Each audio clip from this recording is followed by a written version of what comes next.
Class 6 NCERT Chapter 8 India, Climate, Vegetation and Wildlife. So from the heading itself, we know that in this chapter we are going to read about the climate, the vegetation and the wildlife of our country. So in the first page, we don't have much to read about except for the fact that how many major seasons are there in India. So we have winter, summer, rainy and autumn. Remember that. So the winter spans from December to February, the summer spans from March to May, and rainy comes from June to September, and then the autumn comes from October to November. Understanding it this way will be very boring, so what I'm going to do is I'm going to tell you in a very easier manner as to how to remember which part of the country has what type of vegetation and climate, because most of the questions in the examination comes from this part. So if you have a thorough understanding about the basics, answering those questions will be just a walk in the park. Cold weather season or winter. During the winter season, the sun rays do not fall directly in the region. As a result, the temperatures are quite low in northern India. So to make you understand this particular sentence in a much better manner, if you remember the picture, I'm just going to pop this picture up and try to recognize if you remember this picture.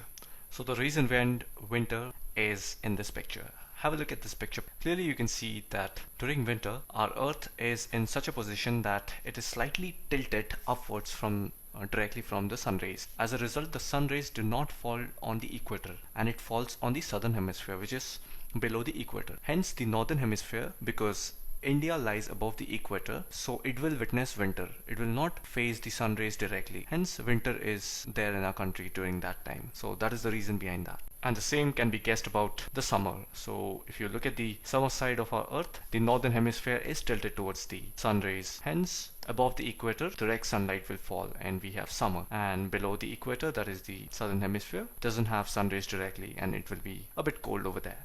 So if there is a question, what is loo? Hot and dry winds are called loo. So in India it's very common, a lot of loo during the summer season. So hot and dry winds are the cause behind it. So in page 2 we'll read about southwest monsoon season or rainy season. This season is marked by the onset and advance of monsoon. The winds blow from Arabian Sea and Bay of Bengal. So the reason behind monsoon in India is because of the winds that come from south side, which is from the Arabian Sea, that is southwest, and Bay of Bengal, which is southeast. Remember this, Kerala is the first state in our country to witness monsoon.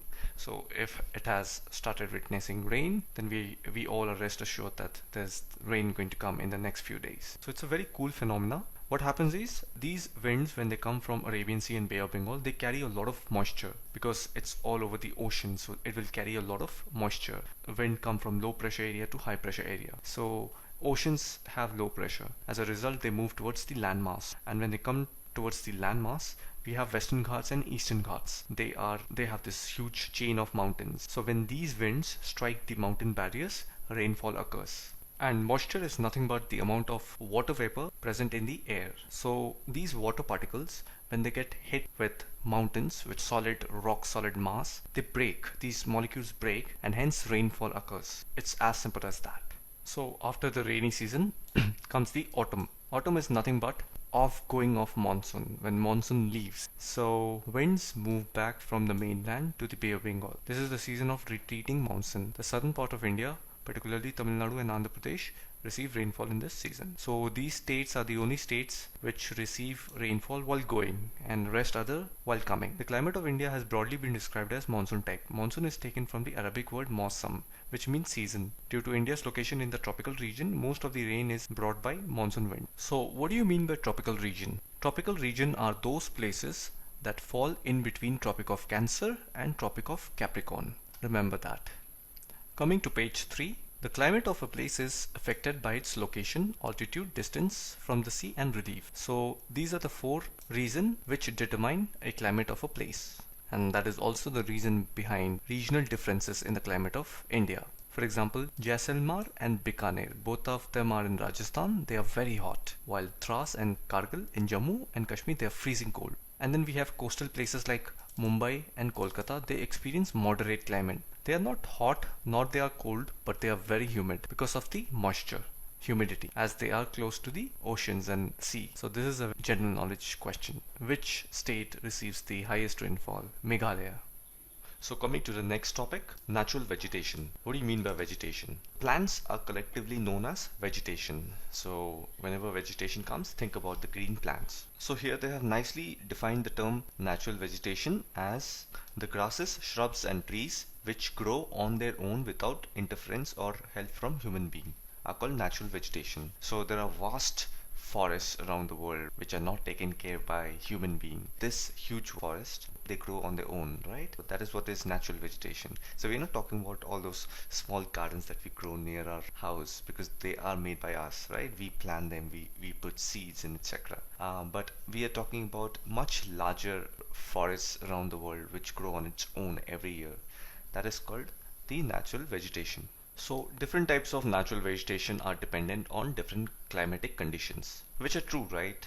Where there is more rainfall, the vegetation is going to be thick and dense, and where there isn't much rainfall, it's going to be empty. There's not going to be much of vegetation. Due to varied climatic conditions, India has a wide range of natural vegetation. Vegetation of India can be divided into 5 types. So this is very important. Make a note of this. Tropical evergreen forest, tropical deciduous forest, thorny bushes, mountain vegetation, and mangrove forests. So if we understand these 5 terms, we can easily answer a lot of MCQ question during exams because these are the basics. These are the basics of vegetation, and there will be plenty of questions based on biodiversity, and if we understand these 5 topics well, we can nail them. So the first one is tropical rainforest. So have a look at this picture. Try to break that word tropical rainforest and understand that. Tropical, it means any place that is between Tropic of Cancer and Tropic of Capricorn. Rain means receiving heavy rainfall, and forest is dense vegetation. So that's how you got to remember what is tropical rainforest. Some important trees that are found in these forests are mahogany, ebony and rosewood. Andaman and Nicobar Islands, part of northeastern states, and a narrow strip of the western slope of the Western Ghats are home of these forests. Have a look at this map. I'm just going to pinpoint everything and it will be easy for you to understand.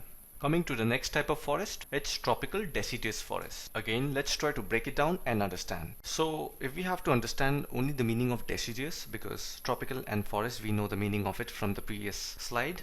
The meaning of deciduous is nothing but trees or shrub that lose their leaves. So we are talking about the trees which lose their leaves. So the important trees that are found in tropical deciduous forests are sal, teak, peepal, neem and sisham. They are found in Madhya Pradesh, Uttar Pradesh, Bihar, Jharkhand, Chhattisgarh, Orissa and in part of Maharashtra.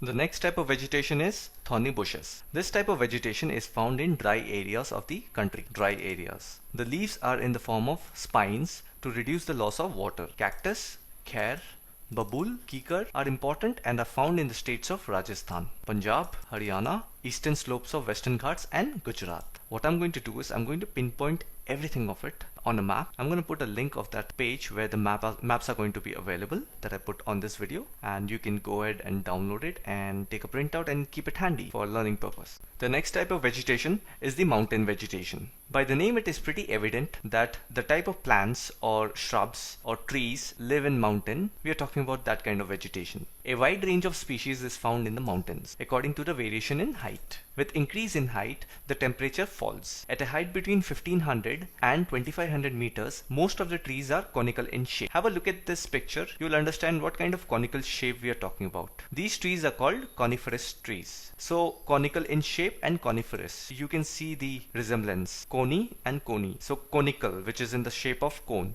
Cher, pine and deodar are important trees of these forests. And the last type of vegetation is the mangrove forests. These forests can survive in saline water. What do you mean by saline water? Saline water is nothing but salty water. And what is the meaning of mangrove? They are nothing but those trees or shrub that are grown in saline water. Have a look at this picture and understand what I'm trying to say. And if you want to understand it even better, try watching this clip. Несколько узлов. Я могу управлять плотом, но не в силах справиться с течением. Если я окажусь неосторожным, меня вынесет... And that is what is mangroves. They are usually found in Panama, Vietnam, Philippines, near the coastal area. And the most important role of mangroves is that they protect the coastlines from wave action because they hold the soil together. Now let's quickly read why are forests necessary. Forests are very useful for us. They perform various functions. Plants release oxygen that we breathe and absorb carbon dioxide. The roots of the plant bind the soil, thus they control soil erosion. Forests provide us with timber for furniture, fuel, wood, fodder, medicinal plants and herbs, honey, gum, etc. Forests are the natural habitat of wildlife. Natural vegetation has been destroyed to a large extent because of the reckless cutting of trees. And have a look at this picture, you will see a wonderful cycle of what we get from forest and why are they useful. So let's quickly move on to the next page. Let's talk about wildlife. Forests are home to a variety of wildlife. There are thousands of species of animals and a large variety of reptiles, amphibians, mammals, birds, insects and worms which dwell in the forest. So tiger is a national animal. Then Gir forest is in Gujarat, which consists of lions. Elephants and one-horned rhinoceros roam in the forests of Assam. So rhinoceros are in Assam. Elephants are also found in Kerala and Karnataka. Camels are found in desert or Gujarat. Wild goats, snow leopards, bears, etc. are found in Himalayan region. Besides these, many other animals are found in our country such as monkey, wolf, jackal, nilgai, cheetal, etc. Now coming to the bird. So the national bird is peacock. Other common birds are parrot, pigeon, myna, geese, bulbul and ducks. There are several bird sanctuaries which have been created to give birds their natural habitat. These provide the birds protection from hunters. Now there are several hundreds of species of snakes found in India. We have cobras and kraits are important among them. Due to cutting of forests and hunting, several species of wildlife of India are declining rapidly. So you can see the consequences of cutting down of forests. In order to protect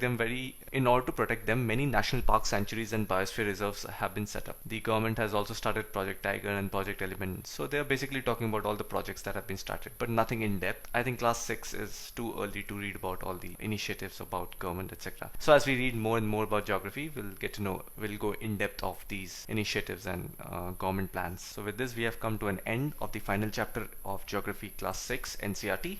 So let's answer some questions. First question, which winds bring rainfall in India? Why is it so important? So the first part of it is southwestern wind. So remember we said the wind that comes from southwest, that is Arabian Sea, and Kerala is the first state to witness rainfall. So southwest is the answer. Why is it so important? So you can go on to write the answer as to why rainfall is important to India. Because of rainfall we have good agriculture, good irrigation, and it is important for our forests to develop and give food. Important from vegetation point of view. That's it. Second question, name the different seasons in India. So we have 4 different official seasons in India, that is monsoon, autumn, winter and summer. What is natural vegetation? So natural vegetation is nothing but the forest in our country. All the green plants and shrubs, roots, etc. trees that are grown, that all falls under natural vegetation. Fourth question, name the different types of vegetation found in India. So we have, let's just say whatever randomly comes in our mouth. One is tropical rainforest, then we have tropical deciduous forest, then we have mangroves, and then we have